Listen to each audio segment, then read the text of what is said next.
kind and hospitable to me. What's that? From the wall of the kitchen, or rather behind the wall where an old-fashioned range had once stood, there came a loud screaming and squawking and a scratching noise too. "Oh, that'd be a jackdaw," said Mrs. Perry. "Dropped down the chimney in the other house. They do this time of the year. One came down our chimney last week. They make nests in the chimneys, you know." "What, in the other house?" "Yes, there it is again." Again the squawking and crying of a distressed bird came to their ears. Mrs. Perry said, "There's no one to bother, you see, in the empty house. Chimneys ought to be swept and all that." The squawking, scratching noises went on. "Poor bird," said Tuppence. "I know. It won't be able to get up again." "You mean it'll just die there?" "Oh, yes. One came down our chimney, as I say. Two of 'em, actually. One was a young bird. That was all right. We put it out and it flew away. The other one was dead." The frenzied scuffling and squeaking went on. "Oh," said Tuppence, "I wish we could get at it." Mr. Perry came in through the door. "Anything the matter?" he said, looking from one to the other. "There's a bird, Amos. It must be in the drawing-room chimney next door. Hear it?" "Hey, it's come down from the jackdaw's nest." "I wish we could get in there," said Mrs. Perry. "Ah, you can't do anything. They'll die from the fright, if nothing else." "Then it'll smell," said Mrs. Perry. "You won't smell anything in here. You're soft-hearted," he went on, looking from one to the other, "like all females. Oh, we'll get it if you like." "Why is one of the windows open?" "We can get in through the door." "What door?" "Outside here in the yard. Kegs hanging up among those." He went outside and along to the end, opening a small door there. It was a kind of potting shed, really, but a door from it led into the other house, and near the door of the potting shed were 6 or 7 rusty keys hanging on a nail. "This one fits," said Mr. Perry. He took down the key and put it in the door, and after exerting a good deal of cajolery and force, the key turned rustily in the lock. "I went in once before," he said, "when I heard water running. Somebody had forgotten to turn the water off properly." He went in, and the 2 women followed him. The door led into a small room which still contained various flower vases on a shelf and a sink with a tap. "A flower room, I shouldn't wonder," he said, "where people used to do the flowers. See? Lot of the vases left here." There was a door out of the flower room. This was not even locked. He opened it, and they went through. It was like, Tuppence thought, going through into another world. The passageway outside was covered with a pile carpet. A little way along there was a door half open, and from there the sounds of a bird in distress were coming. Perry pushed the door open, and his wife and Tuppence went in. The windows were shuttered, but one side of a shutter was hanging loose, and light came in. Although it was dim, there was a faded but beautiful carpet on the floor, a deep sage green in colour. There was a bookshelf against the wall, but no chairs or tables. The furniture had been removed, no doubt. The curtains and carpets had been left as fittings to be passed on to the next tenant. Mrs. Perry went towards the fireplace. A bird lay in the grate, scuffling and uttering loud squawking sounds of distress. She stooped, picked it up, and said, "Open the window if you can, Amos." Amos went over, pulled the shutter aside, unfastened the other side of it, and then pushed at the latch of the window. He raised the lower sash, which came gratingly. As soon as it was open, Mrs. Perry leaned out and released the jackdaw. It flopped onto the lawn, hopped a few paces.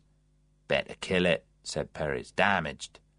"Oh, leave it a bit," said his wife. "You never know. They recover very quickly, birds. It's fright that makes them so paralysed looking." Sure enough, a few moments later, the jackdaw, with a final struggle, a squawk, a flapping of wings, flew off. "I only hope," said Alice Perry, "that it don't come down that chimney again. Contrary things, birds. Don't know what's good for them. Get into a room, they can never get out of it by themselves. Oh," she added, "what a mess." She, Tuppence, and Mr. Perry all stared at the grate. From the chimney had come down a mass of soot, of odd rubble, and of broken bricks. Evidently it had been in a bad state of repair for some time. "Somebody ought to come and live here," said Mrs. Perry, looking round her. "Somebody ought to look after it," Tuppence agreed with her. "Some builder ought to look at it or do something about it, or the whole house will come down soon. Probably water has been coming through the roof in the top rooms. Yes, look at the ceiling up there, it's come through there. Oh, what a shame," said Tuppence, "to ruin a beautiful house. It really is a beautiful room, isn't it?" She and Mrs. Perry looked together round it appreciatively. Built in 1790, it had all the graciousness of a house of that period. It had had originally a pattern of willow leaves on the discoloured paper. "That's a ruin now," said Mr. Perry. Tuppence poked the debris in the grate. "One ought to sweep it up," said Mrs. Perry. "Now what do you want to bother yourself with a house that don't belong to you?" said her husband. "Leave it alone, woman. Be in just as bad a state tomorrow morning." Tuppence stirred the bricks aside with a toe. "Oh!" she said with an exclamation of disgust. There were 2 dead birds lying in the fireplace. By the look of them, they had been dead for some time. "That's the nest that come down a good few weeks ago. That's a wonder it don't smell more than it does," said Perry. "What's this thing?" said Tuppence. She poked with her toe at something lying half hidden in the rubble. Then she bent and picked it up. "Don't you touch a dead bird," said Mrs. Perry. "It's not a bird," said Tuppence. "Something else must have come down the chimney." "Well, I never," she added, staring at it. "It's a doll. It's a child's doll." They looked down at it, ragged, torn, its clothes in rags, its head lolling from the shoulders. It had originally been a child's doll. One glass eye dropped out. Tuppence stood holding it. "I wonder," she said, "I wonder how a child's doll ever got up a chimney. Extraordinary."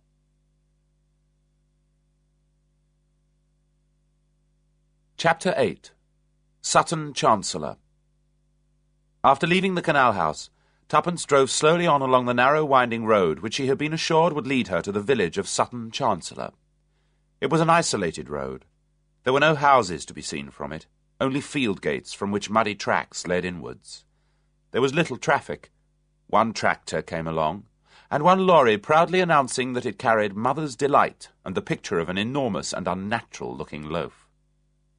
The church steeple she had noticed in the distance seemed to have disappeared entirely, but it finally reappeared quite near at hand after the lane had bent suddenly and sharply round a belt of trees. Tuppence glanced at the speedometer and saw she had come 2 miles since the canal house. It was an attractive old church, standing in a sizable churchyard with a lone yew tree standing by the church door. Tuppence left the car outside the lich gate, passed through it, and stood for a few moments surveying the church and the churchyard round it. Then she went to the church door with its rounded Norman arch and lifted the heavy handle. It was unlocked, and she went inside. The inside was unattractive. The church was an old one, undoubtedly, but it had had a zealous wash-and-brush-up in Victorian times. Its pitch-pine pews and its flaring red and blue glass windows had ruined any antique charm it had once possessed. A middle-aged woman in a tweed coat and skirt was arranging flowers in brass vases round the pulpit. She had already finished the altar.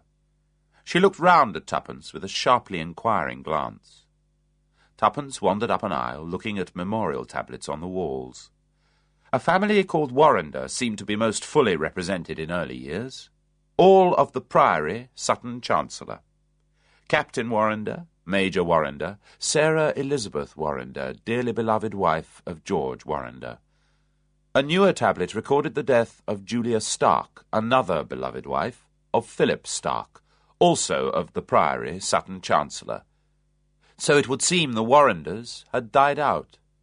None of them were particularly suggestive or interesting. Tuppence passed out of the church again and walked round it on the outside.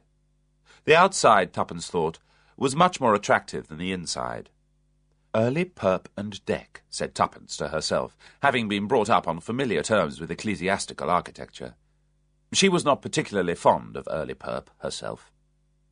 It was a fair-sized church, and she thought that the village of Sutton Chancellor must once have been a rather more important centre of rural life than it was now. She left the car where it was and walked on to the village. It had a village shop and a post office, and about a dozen small houses or cottages. 1 or 2 of them were thatched, but the others were rather plain and unattractive. There were 6 council houses at the end of the village street, looking slightly self-conscious. A brass plate on a door announced Arthur Thomas, chimney sweep. Tuppence wondered if any responsible house agents were likely to engage his services for the house by the canal, which certainly needed them. How silly she had been, she thought, not to have asked the name of the house. She walked back slowly towards the church and her car, pausing to examine the churchyard more closely. She liked the churchyard. There were very few new burials in it. Most of the stones commemorated Victorian burials and earlier ones, half defaced by lichen and time. The old stones were attractive. Some of them were upright slabs with cherubs on the tops, with wreaths round them. She wandered about, looking at the inscriptions. Warrenders again. Mary Warrender, aged 47. Alice Warrender, aged 33. Colonel John Warrender, killed in Afghanistan. Various infant Warrenders, deeply regretted, and eloquent verses of pious hopes. She wondered if any Warrenders lived here still. They'd left off being buried here, apparently. She couldn't find any tombstones later than 1843. Rounding the big yew tree, she came upon an elderly clergyman who was stooping over a row of old tombstones near a wall behind the church. He straightened up and turned round as Tuppence approached. "Good afternoon," he said pleasantly. "Good afternoon," said Tuppence, and added, "I've been looking at the church." "Ruined by Victorian renovation," said the clergyman. He had a pleasant voice and a nice smile. He looked about 70, but Tuppence presumed he was not quite as far advanced in age as that, though he was certainly rheumatic and rather unsteady on his legs. "Too much money about in Victorian times," he said sadly. "Too many ironmasters. They were pious, but had, unfortunately, no sense of the artistic, no taste. Did you see the east window?" He shuddered. "Yes," said Tuppence. "Dreadful," she said. "I couldn't agree with you more. I'm the vicar," he added, rather unnecessarily. "I thought you must be," said Tuppence politely. "Have you been here long?" she added. 10 years, my dear," he said. "It's a nice parish. Nice people, what there are of them. I've been very happy here. They don't like my sermons very much," he added sadly. "I do the best I can, but of course I can't pretend to be really modern. Sit down," he added hospitably, waving to a nearby tombstone. Tuppence sat down gratefully, and the vicar took a seat on another one nearby. "I can't stand very long," he said apologetically. He added, "Can I do anything for you, or are you just passing by?" "Well, I'm really just passing by," said Tuppence. I thought I'd just look at the church. I'd rather lost myself in a car wandering around the lanes." Yes. Very difficult to find one's way about around here. A lot of signposts are broken, you know, and the council don't repair them as they should," he added. "I don't know that it matters very much. People who drive down these lanes aren't usually trying to get anywhere in particular. People who are keep to the main roads. Dreadful," he added again, "especially the new motorway. Or at least I think so. The noise and the speed and the reckless driving. Oh, well, pay no attention to me. I'm a crusty old fellow. You'd never guess what I'm doing here," he went on. "Well, I saw you were examining some of the gravestones," said Tuppence. "Has there been any vandalism? Have teenagers been breaking bits off them?" "No. One's mind does turn that way nowadays, what with so many telephone boxes wrecked and all those other things that these young vandals do. Poor children. They don't know any better, I suppose. Can't think of anything more amusing to do than to smash things. Sad, isn't it? Very sad." "No," he said. "There's been no damage of that kind here. The boys round here are a nice lot on the whole. No, I'm just looking for a child's grave." Tuppence stirred on her tombstone. "A child's grave?" she said. "Yes. Somebody wrote to me. A Major Waters. He asked if by any possibility a child had been buried here. I looked it up in the parish register, of course, but there was no record of any such name. All the same, I came out here and looked round the stones. I thought, you know, that perhaps whoever wrote might have got hold of some wrong name, or that there had been a mistake." "What was the Christian name?" asked Tuppence. "He didn't know. Perhaps Julia, after the mother." "How old was the child?" "Again, he wasn't sure. rather vague, the whole thing. I think myself that the man must have got hold of the wrong village altogether. I never remember a Waters living here or having heard of one." "What about the Warrenders?" asked Tuppence, her mind going back to the names in the church. "The church seems full of tablets to them, and their names are on lots of gravestones out here." "Ah, that family's died out by now. They had a fine property, an old 14th century priory. It was burned down. Nearly 100 years ago now, so I suppose any Warrenders there were left went away and didn't come back. A new house was built on the site by a rich Victorian called Stark. Very ugly house, but comfortable, they say, very comfortable. Bathrooms, you know, and all that. I suppose that sort of thing is important." "It seems a very odd thing," said Tuppence, "that someone should write and ask you about a child's grave." "Somebody, a relation?" "The father of the child," said the vicar. "One of these war tragedies, I imagine. A marriage that broke up when the husband was on service abroad. The young wife ran away with another man while the husband was serving abroad. There was a child he'd never seen. She'd be grown up by now, I suppose, if she were alive. Must be 20 years ago or more." "Isn't it a long time after to be looking for her?" "Well, apparently he only heard there was a child quite recently. The information came to him by pure chance. Curious story, the whole thing." "What made him think that the child had been buried here?" "Well, I gather somebody who had come across his wife in wartime had told him that his wife had said she was living at Sutton Chancellor. It happens, you know. You meet someone, a friend or acquaintance you haven't seen for years, and they sometimes can give you news from the past that you wouldn't get in any other way. But she's certainly not living here now. Nobody of that name has lived here, not since I've been here, or in the neighbourhood, as far as I know. Of course, the mother might have been going by another name. However, I gather the father is employing solicitors and inquiry agents and all that sort of thing. They'll probably be able to get results in the end. It will take time." "Was it your poor child?" murmured Tuppence. "I beg your pardon, my dear?" "Nothing," said Tuppence. "Something somebody said to me the other day. Was it your poor child? It's rather a startling thing to hear suddenly. But I don't really think the old lady who said it knew what she was talking about." "Oh, I know. I'm often the same. I say things, and I don't really know what I mean by them. Most vexing." "I expect you know everything about the people who live here now," said Tuppence. "Well, there certainly aren't very many to know. Yes. Why? Is there someone you wanted to know about?" "I wondered if there had ever been a Mrs. Lancaster living here." "Lancaster? No, I don't think I recollect that name." "And there's a house. I was driving today rather aimlessly, not minding particularly where I went, just following lanes." "I know. Very nice, the lanes round here. And you can find quite rare specimens, botanical, I mean, in the hedges here.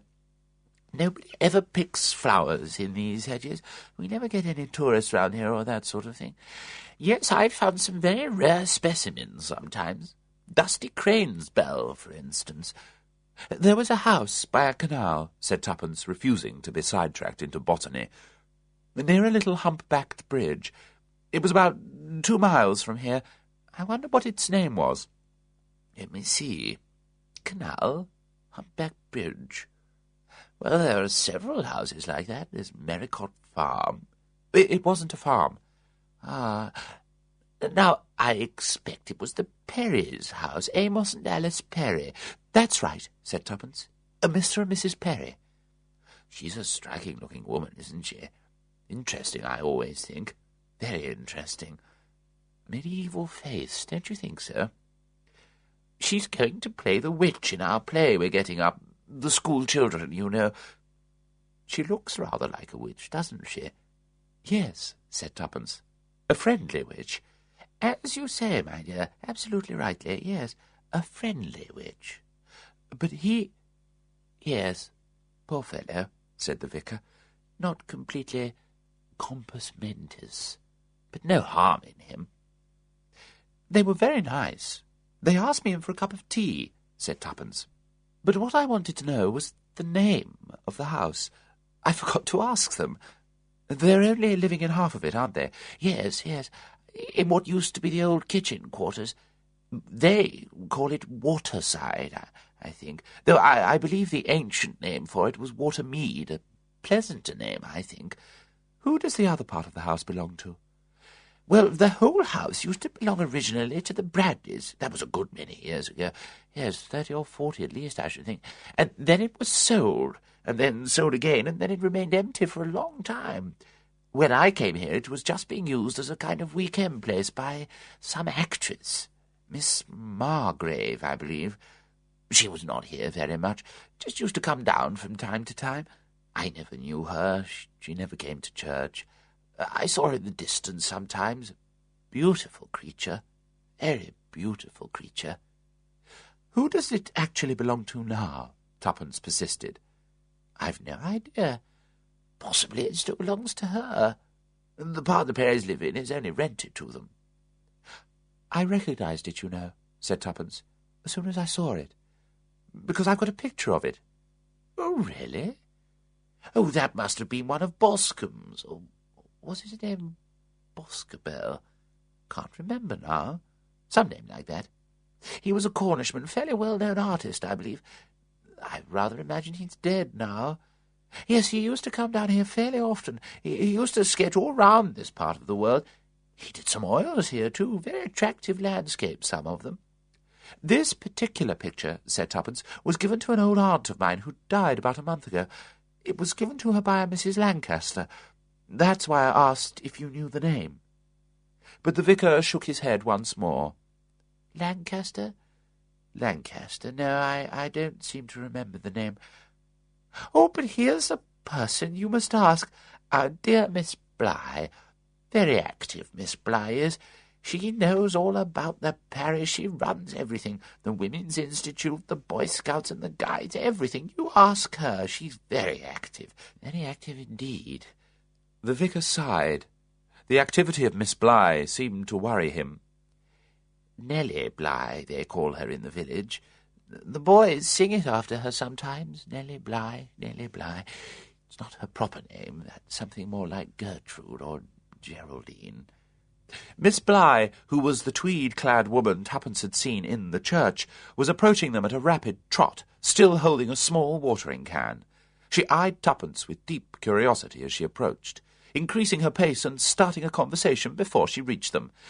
"Finished my job," she exclaimed merrily. "Had a bit of a rush today. Oh, yes, had a bit of a rush. Of course, as you know, Vicar, I usually do the church in the morning, but today we had the emergency meeting in the parish rooms, and really you wouldn't believe the time it took. So much argument, you know. I really think sometimes people object to things just for the fun of doing so. Mrs. Partington was particularly irritating, wanting everything fully discussed, you know, and wondering whether we got enough different prices from different firms. I mean, the whole thing is such a small cost anyway that really a few shillings here or there can't make much difference. And Birkenheads have always been most reliable. I don't think, really, Vicar, you know, that you ought to sit on that tombstone." "Irreverent, perhaps?" suggested the vicar. "Oh, no. No, of course I didn't mean that at all, Vicar. I meant the stone, you know. The damp does come through, and with your rheumatism—" Her eyes slid sideways to Tuppence, questioningly. "Let me introduce you to Miss Bligh," said the vicar. This is... He hesitated. "Mrs. Beresford," said Tuppence. "Ah, yes," said Miss Bligh. "I saw you in the church, didn't I, just now, looking round it? I would have come and spoken to you, called your attention to one or two interesting points, but I was in such a hurry to finish my job." "I ought to have come and helped you," said Tuppence in her sweetest voice, "but it wouldn't have been much use, would it, because I could see you knew so exactly where every flower ought to be." "Well, now, it's very nice of you to say so, but it's quite true. I've done the flowers in the church for, I don't know how many years it is. We let the school children arrange their own particular pots of wild flowers for festivals, though, of course, they haven't the least idea, poor little things. I do think a little instruction, but Mrs. Peake will never have any instruction. She's so particular. She says it spoils their initiative. Are you staying down here?" she asked Tuppence. "Well, I was going on to Market Basing," said Tuppence. "Perhaps you can tell me a nice quiet hotel to stay there." Well, I expect you'll find it a little disappointing. It's just a market town, you know. It doesn't cater at all for the motoring trade. The Blue Dragon is a 2-star, but really I don't think these stars mean anything at all sometimes. I think you'll find the Lamb better, quieter, you know. Are you staying there for long? Oh, no, said Tuppence. Just a day or two while I'm looking round the neighbourhood. Not very much to see, I'm afraid. No interesting antiquities or anything like that. We're purely a rural and agricultural district, said the vicar. But peaceful, you know, very peaceful. As I told you, some interesting wild flowers. Ah, yes, said Tuppence. I've heard that, and I'm anxious to collect a few specimens in the intervals of doing a little mild house-hunting, she added. Oh, dear, how interesting, said Miss Bligh. Are you thinking of settling in the neighbourhood? Well, my husband and I haven't decided very definitely on any one neighbourhood in particular, said Tuppence, and we're in no hurry. He won't be retiring for another 18 months. But it's always as well, I think, to look about. Personally, what I prefer to do is to stay in one neighbourhood for 4 or 5 days, get a list of likely small properties, and drive about to see them. Coming down for 1 day from London to see one particular house is very tiring, I find. Oh, yes, you've got your car here, have you? Yes, said Tuppence. I shall have to go to a house agent in Market Basing tomorrow morning. There's nowhere, I suppose, to stay in the village here, is there? Of course there's Mrs. Copley, said Miss Bligh.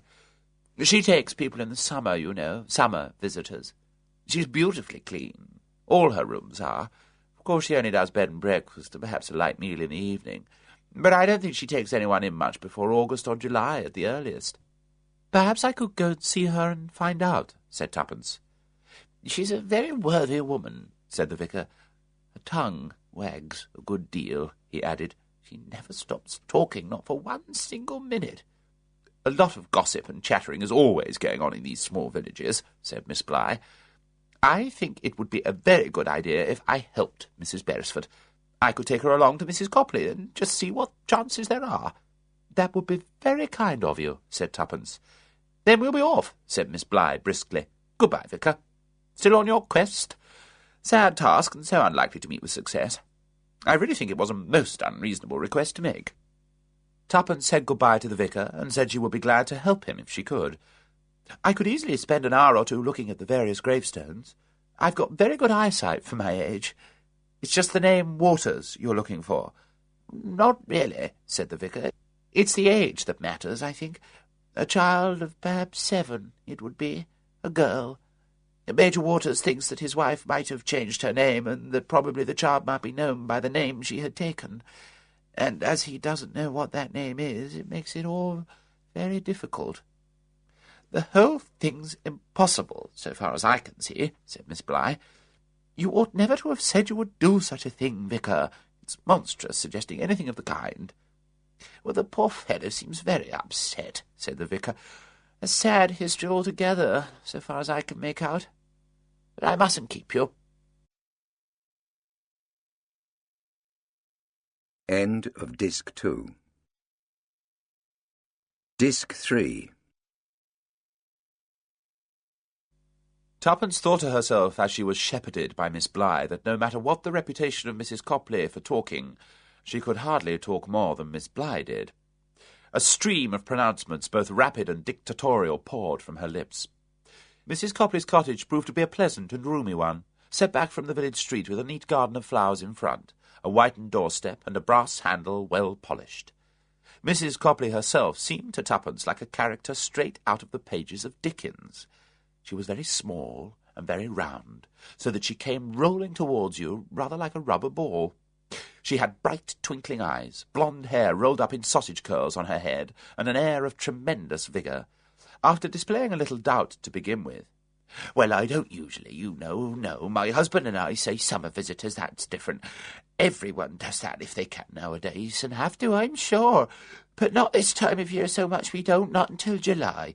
However, if it's just for a few days, and the lady wouldn't mind things being a bit rough, perhaps." Tuppence said she didn't mind things being rough, and Mrs. Copley, having surveyed her with close attention, whilst not stopping her flow of conversation, said perhaps the lady would like to come up and see the room, and then things might be arranged. At that point Miss Bligh tore herself away with some regret, because she had not so far been able to extract all the information she wanted from Tuppence.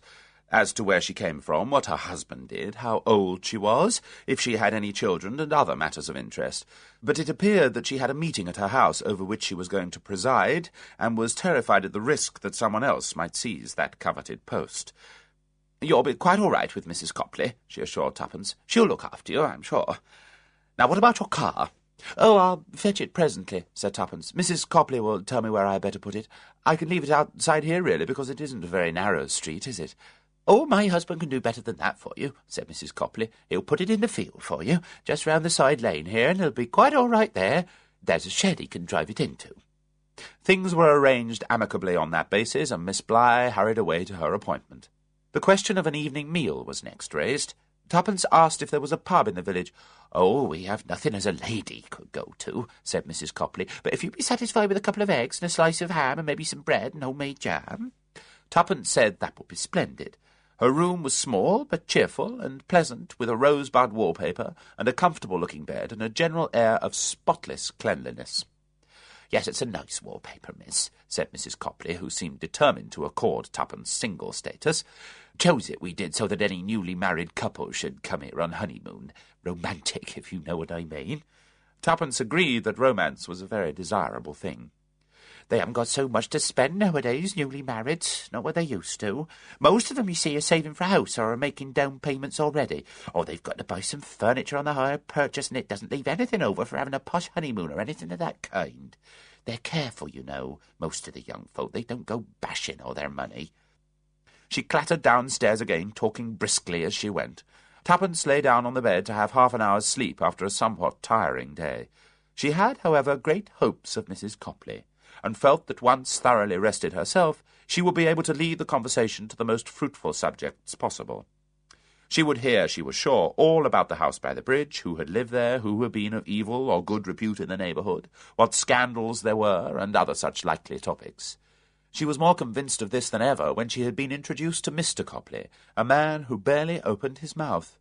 His conversation was mostly made up of amiable grunts, usually signifying an affirmative, sometimes in more muted tones, a disagreement. He was content, so far as Tuppence could see, to let his wife talk. He himself more or less abstracted his attention, part of the time busy with his plans for the next day, which appeared to be market day. As far as Tuppence was concerned, nothing could have turned out better. It could have been distinguished by a slogan: "You want information? We have it." Mrs. Copley was as good as a wireless set or a television. You had only to turn the button, and words poured out accompanied by gestures and lots of facial expression.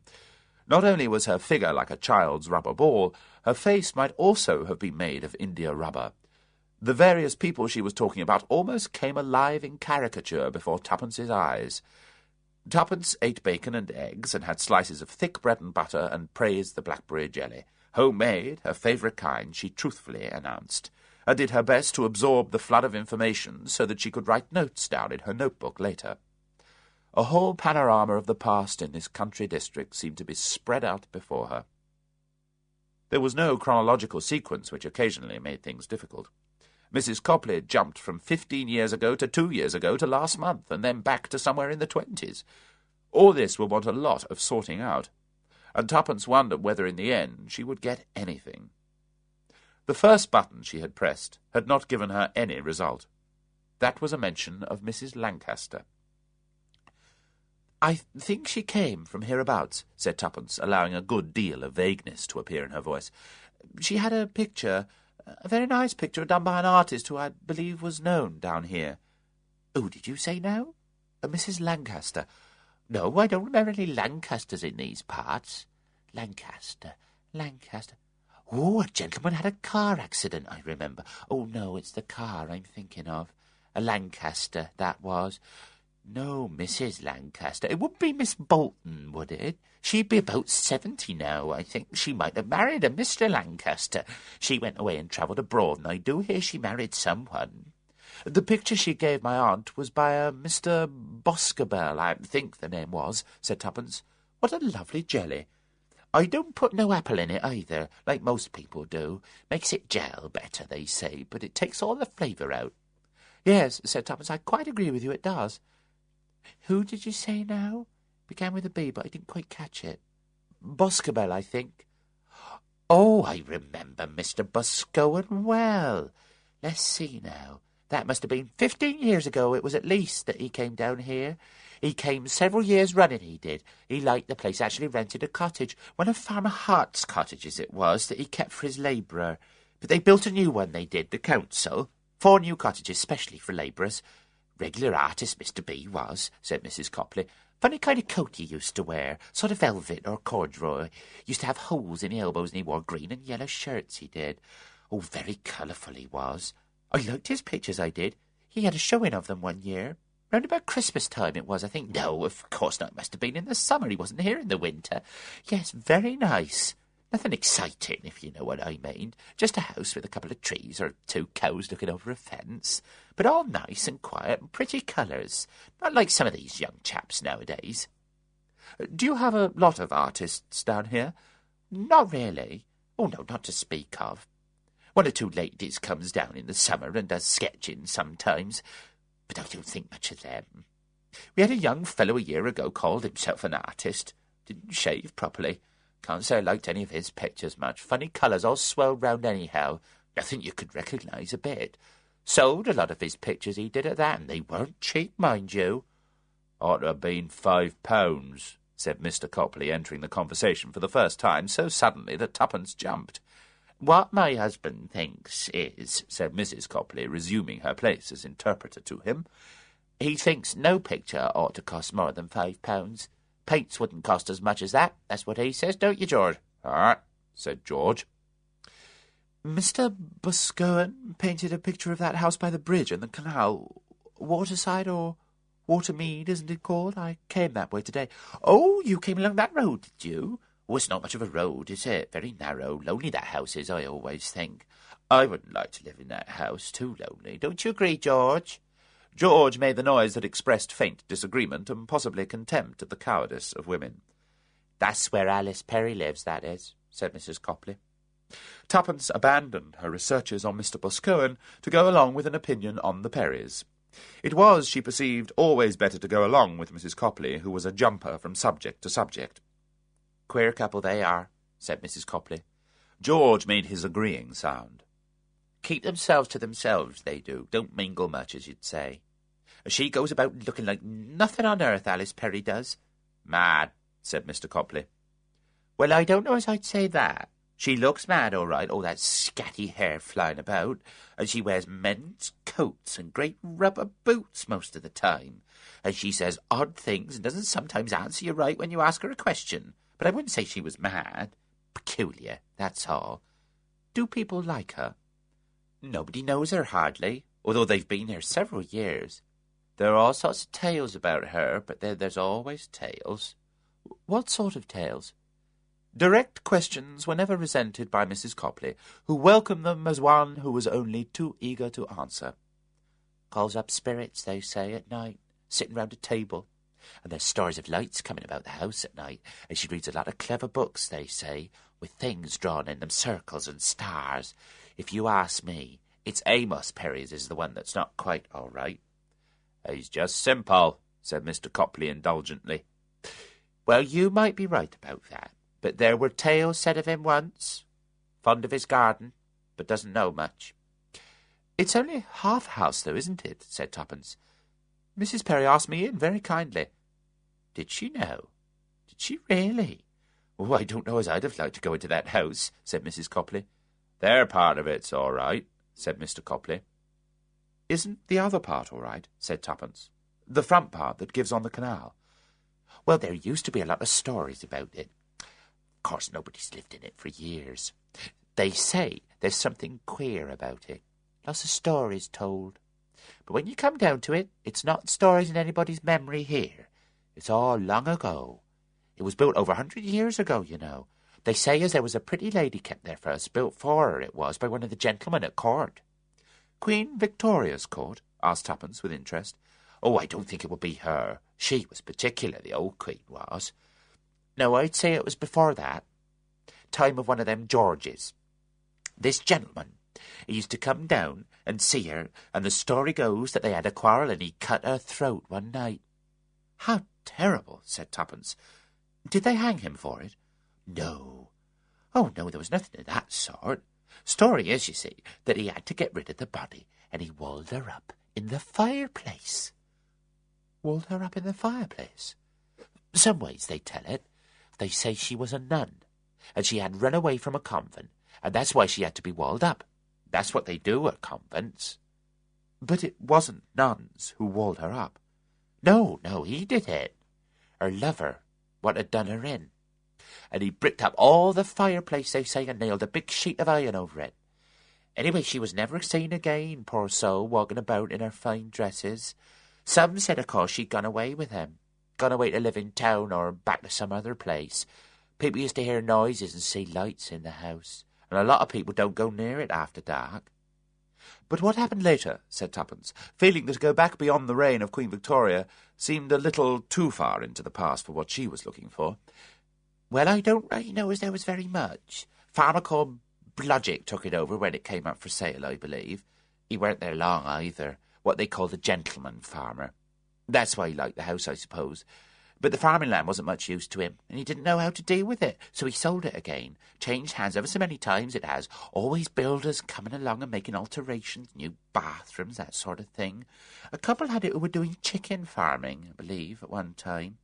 But it got a name, you know, for being unlucky. But all that's a bit before my time. I believe Mr. Boscowan himself thought of buying it at one time. That was when he painted the picture of it. What sort of age was Mr. Boscowan when he was down here?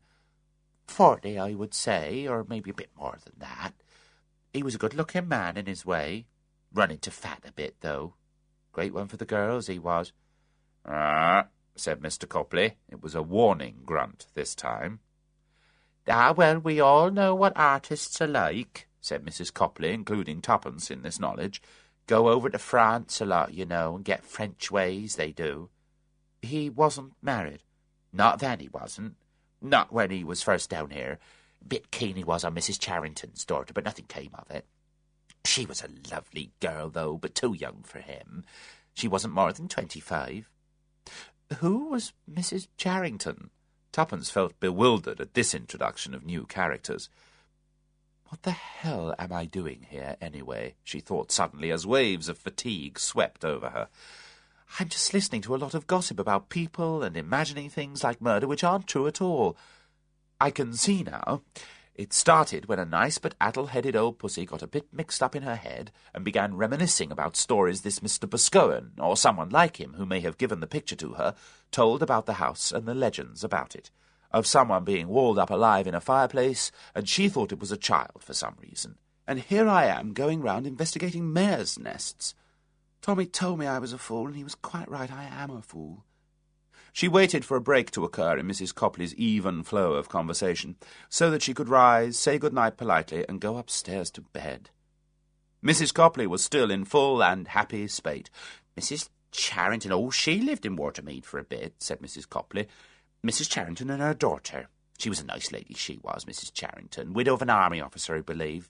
Badly off, but the house was being rented cheap. Did a lot of gardening. She was very fond of gardening. Not much good at keeping the house clean, she wasn't. I went up and obliged for her once or twice, but I couldn't keep it up. I had to go on my bicycle, you see, and it's over 2 miles. Weren't any buses along that road. Did she live there long? Not more than 2 or 3 years, I think. Got scared, I expect, after the troubles came. And then she had her own troubles about her daughter, too. Lillian, I think her name was.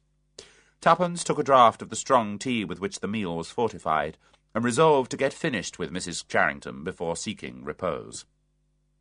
What was the trouble about the daughter? Mr. Boscowan? Oh, no, it wasn't Mr. Boscowan as got her into trouble. I'll never believe that. It was the other one. Who was the other one? Asked Tuppence. Someone else who lived down here? Oh, I don't think he lived down in these parts. Someone she'd met up in London. She went up there to study ballet dancing, would it be, or art? Mr. Boscowan arranged for her to join some school there. Slate, I think its name was. Slade? Suggested Tuppence. May have been. That sort of name. Anyway, she used to go up there, and that's how she got to know this fellow, whoever he was. Her mother didn't like it. She forbade her to meet him. Fat lot of good that was likely to do. She was a silly woman in some ways, like a lot of those army officers' wives were, you know. She thought girls would do as they were told. Behind the time she was. Been out in India in those parts, but when it's a question of a good-looking young fellow and you take your eye off a girl, you won't find she's doing what you told her. Not her. She used to come down here now and then, and they used to meet outside. And then she got into trouble, did she? Tuppence said, using the well-known euphemism, hoping that under that form it would not offend Mr. Copley's sense of propriety. Must have been him, I suppose. Anyway, there it was, plain as plain. I saw how it was long before her own mother did. Beautiful creature she was, big and tall and handsome. But I don't think, that she was one that could stand up to things. She'd break up, She used to walk about rather wild-like, muttering to herself. If you ask me, he treated her bad, that fellow did. Went away and left her when he found out what was happening. Course, a mother as was a mother would have gone and talked to him and made him see where his duty lay, but Mrs. Charrington, she wouldn't have had the spirit to do that. Anyway, her mother got wise, and she took the girl away. Shut up the house she did, and afterwards it was put up for sale. They came back to pack up, I believe, but they never came to the village or said anything to anyone. They never come back here, neither of 'em. There was some story got around. I never knew if there was any truth in it. Some folk will make up anything, said Mr. Copley unexpectedly. Well, you're right there, George. Still, there may have been true. Such things happen, and as you say, that girl didn't look quite right in the head to me. What was the story? Demanded Tuppence. Well, really, I don't like to say. It's a long time since, and I wouldn't like to say anything as I wasn't sure of it.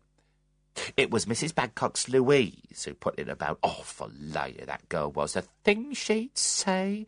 Anything to make up a good story. But what was it? Said Tuppence. Said this Charrington girl had killed the baby and after that killed herself. Said her mother went half mad with grief and her relations had to put her in a nursing home. Again, Tuppence felt confusion mounting in her head. She felt almost as though she was swaying in her chair. Could Mrs. Charrington be Mrs. Lancaster? Changed her name, gone slightly batty, obsessed about her daughter's fate. Mrs. Copley's voice was going on remorselessly. I never believed a word of that myself. That Babcock girl would say anything. We weren't listening much to hearsay and stories just then. We'd had other things to worry about. Scared stiff we'd been, all over the countryside on account of the things that had been going on. Real things. Why? What had been happening? Asked Tuppence, marvelling at the things that seemed to happen and to centre round the peaceful-looking village of Sutton Chancellor. I dare say you'll have read about it all in the papers at the time. Let's see, near as possible it would have been 20 years ago. You'll have read about it for sure. Child murders. Little girl at 9 years old first.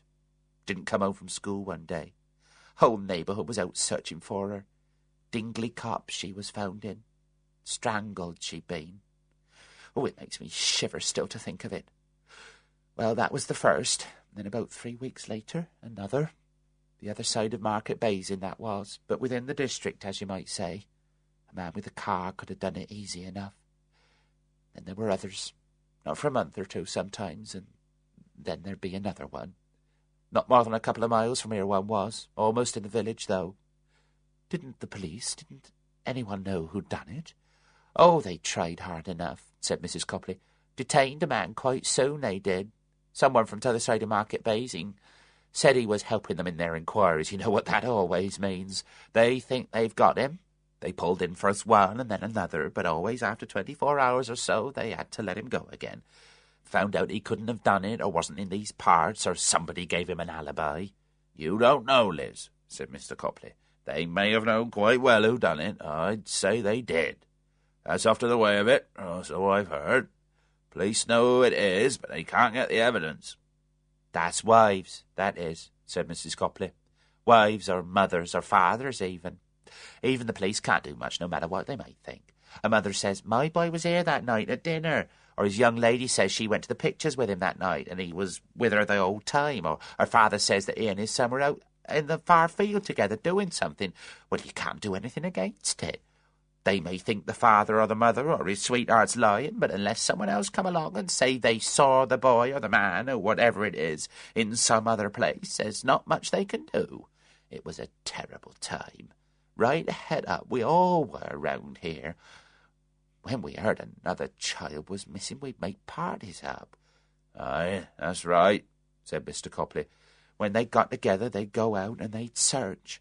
Sometimes they found her at once, and sometimes they wouldn't find her for weeks. Sometimes she was quite near her home, in a place you'd have thought we must have looked at already. Maniac, I suppose it must have been. Oh, it's awful, said Mrs. Copley in a righteous tone. It's awful that there should be men like that. They ought to be shot. They ought to be strangled themselves. And I'd do it to them for once, if anyone would let me. Any man who kills children and assaults them. What's the good putting them in loony bins and treating them with all their own comforts and living soft? And then sooner or later they let them out again, say they're cured, and send them home.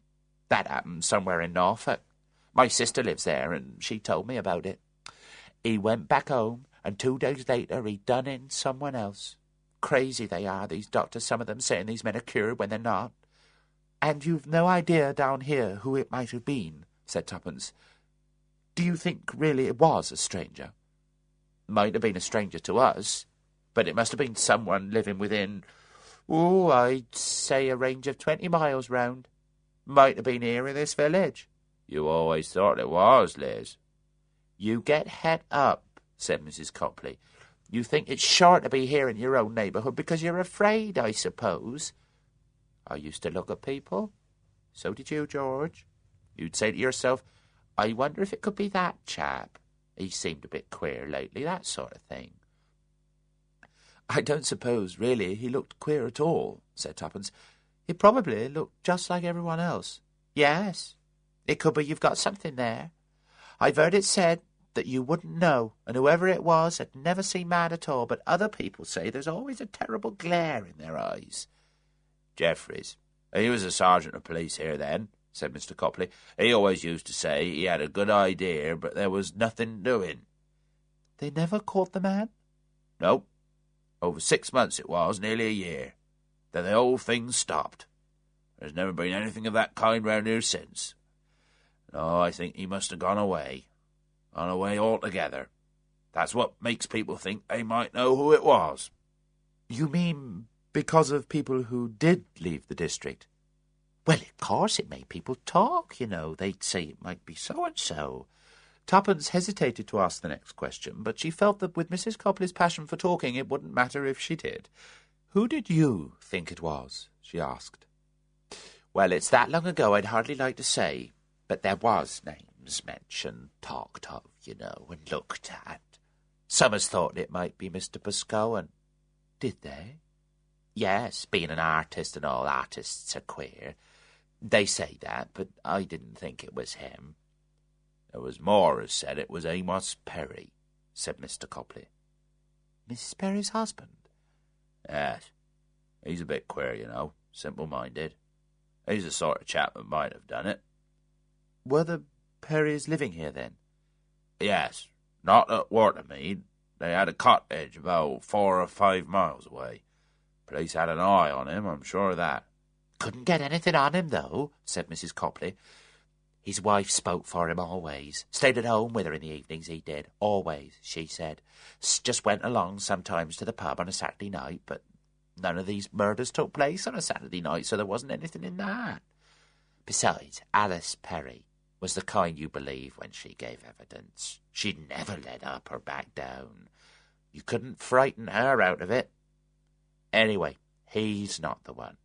I never thought so. I know I've nothing to go on, but I've a sort of feeling if I'd had to put my finger on anyone, I'd have put it on Sir Philip. Sir Philip? Again, Tuppence's head reeled. Yet another character was being introduced. Sir Philip. Who's Sir Philip? She asked. Sir Philip Stark. Lives up in the Warrender house. Used to be called the Old Priory when the Warrenders lived in it, before it burnt down. You can see the Warrender graves in the churchyard and tablets in the church, too. Always been Warrenders here, practically since the time of King James. Was Sir Philip a relation of the Warrenders? No. Made his money in a big way, I believe, or his father did. Steelworks or something of that kind. Odd sort of man was Sir Philip. The works were somewhere up north, but he lived here. Kept to himself, he did. What they call a something. Recluse? Suggested Tuppence. That's the word I'm looking for. Pale he was, you know, and thin and bony and fond of flowers. He was a botanist. Used to collect all sorts of silly little wild flowers, kind you wouldn't look at twice. He even wrote a book on them, I believe. Oh, yes, he was clever, very clever. His wife was a nice lady, very handsome, but sad-looking, I always thought. Mr. Copley uttered one of his grunts. "You're daft," he said, thinking it might have been Sir Philip. He was fond of children, Sir Philip was. He was always giving parties for them. Yes, I know. Always giving fetes, having lovely prizes for the children, egg and spoon races, all those strawberry and cream teas he'd give. He'd no children of his own, you see. Often he'd stop children in a lane and give them a sweet, or give them a sixpence to buy sweets. But I don't know. I think he overdid it. He was an odd man. I thought there was something wrong when his wife suddenly up and left him. When did his wife leave him? It'll be about 6 months after this trouble began. 3 children had been killed by then. Lady Stark went away suddenly to the south of France, and she never came back. She wasn't the kind you'd say to do that. She was a quiet lady, respectable. It's not as though she left him for any other man. No, she wasn't the kind to do that. So why did she go and leave him? I always say it's because she knew something, found out about something. Is he still living here? Not regular, he isn't. He comes down once or twice a year, but the house is kept shut up most of the time with a caretaker there. Miss Bligh in the village. She used to be a secretary. She sees to things for him. And his wife? Oh, she's dead, poor lady. Died soon after she went abroad. There's a tablet put up to her in the church. Awful for her, it would be. Perhaps she wasn't sure at first, then perhaps she began to suspect her husband, and then perhaps she got to be quite sure. She couldn't bear it, and she went away.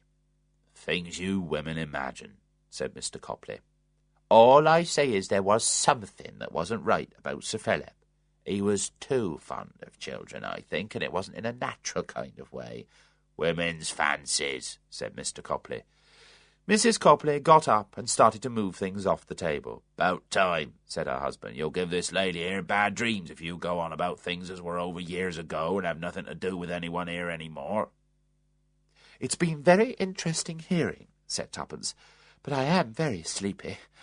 I think I'd better go to bed now. Well, we usually go early to bed, said Mrs. Copley, and you'll be tired after the long day you've had. I am. I'm frightfully sleepy. Tuppence gave a large yawn. Well, good night, and thank you very much. Would you like a call and a cup of tea in the morning? 8 o'clock too early for you? No, that would be fine, said Tuppence. But don't bother if it's a lot of trouble. No trouble at all, said Mrs. Copley. Tuppence pulled herself wearily up to bed. She opened her suitcase, took out the few things she needed, undressed, washed, and dropped into bed. It was true what she had told Mrs. Copley. She was dead tired. The things she had heard passed through her head in a kind of kaleidoscope of moving figures and all sorts of horrific imaginings. Dead children. Too many dead children. Tuppence wanted just one dead child behind a fireplace. The fireplace had to do, perhaps, with Waterside, the child's doll. A child that had been killed by a demented young girl, driven off her rather weak brains by the fact that her lover had deserted her. Oh, dear me, what melodramatic language I'm using, thought Tuppence. All such a muddle, the chronology all mixed up. One can't be sure what happened when. She went to sleep and dreamt. There was a kind of Lady of Shalott looking out of the window of the house. There was a scratching noise coming from the chimney. Blows were coming from behind a great iron plate nailed up there, the clanging sounds of the hammer, clang, clang, clang. Tuppence woke up. It was Mrs. Copley knocking on the door. She came in brightly, put the tea down by Tuppence's bed, pulled the curtains, hoped Tuppence had slept well. No one had ever, Tuppence thought, looked more cheerful than Mrs. Copley did. She had had no bad dreams.